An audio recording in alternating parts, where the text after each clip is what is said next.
This is about food and fuel and sustainability and, improving everything if we can. And I think we've got the solutions to do it, and now we're just trying to figure out how to do it ourselves and then to show others how to do it and help people understand that there's a different way to get this done. And I think what we need is actually a lot of different solutions. I think we need a lot of different options, whether it's from feedstocks or from materials. And I think we can have integrated biorefineries where you're using heat and you're using methane and you're using CO2 and you have a whole array of different things going on at the location. I think that really is the future. Welcome to our pilot plant, which is co-located with the wastewater treatment plant, Silicon Valley Clean Water, here in Redwood City, California. At Mango Materials, we really believe in a biorefinery type model where there could be multiple products that are made from one location. Like for instance, at a wastewater treatment plant, you not only have the methane, which can be turned into bioproducts, but they have some of the solids or even some of the water that is produced here that can also be turned into other products. So we see ourselves kind of fitting into this larger ecosystem and working together where sometimes potentially their wastes become our value or our wastes become their value, and we can integrate within not only the wastewater treatment plant or the methane production site that we're located at, but actually integrate with each other in order to advance the bioeconomy together. What we have here is our pilot plant facility, which is approximately 500 liters. And this is our plant where we run directly on the waste biogas straight from the anaerobic digesters, which you can see behind it here at the treatment plant. So we take the biogas straight from the plant, pipe it into this tall vessel, mix the liquid up, and then produce our biopolymer PHA, all in a matter of days.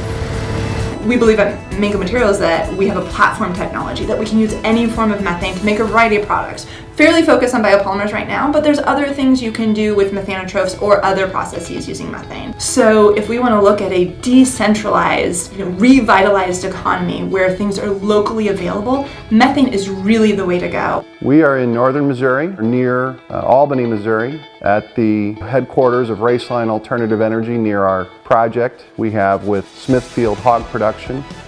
These are feeding operations that use anaerobic lagoons to receive and handle waste from the operations. We're capturing the biogas, and then we've installed equipment to purify the gas to pipeline quality.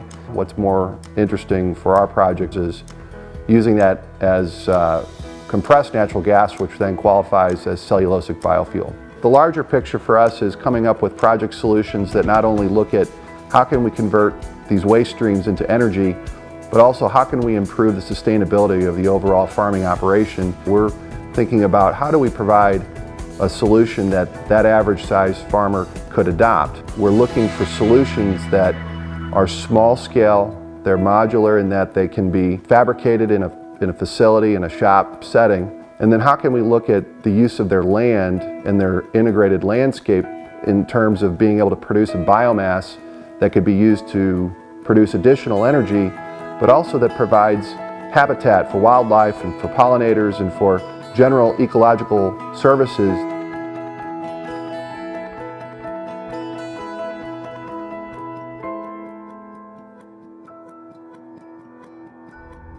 Behind me are 11 digesters. Each digester has about 2 million gallons of capacity.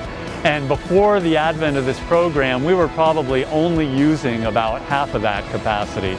So now we're coming much closer to using the full 22 million gallons of capacity we have, but we still have some left. And that's why we're starting to look at solid food waste. It's a very local source, it's nearby, it can be trucked to our plant.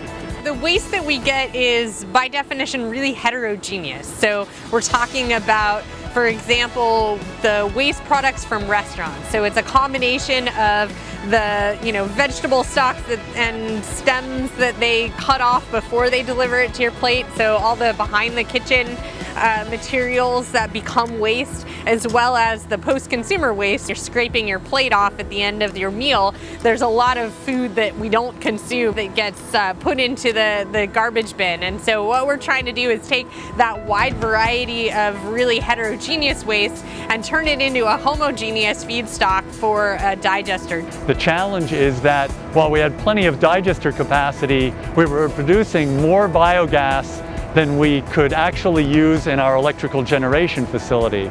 So that's why in 2012 we added a new turbine, and that almost doubled our electrical generation capacity. We hope to take more solid waste material, produce more biogas, and then in the future, beyond electrical generation, we can also use the biogas as a transportation fuel. You talk to almost any employee at East Bay Mud, most of them will say something about they came here to work to be a good steward of the environment.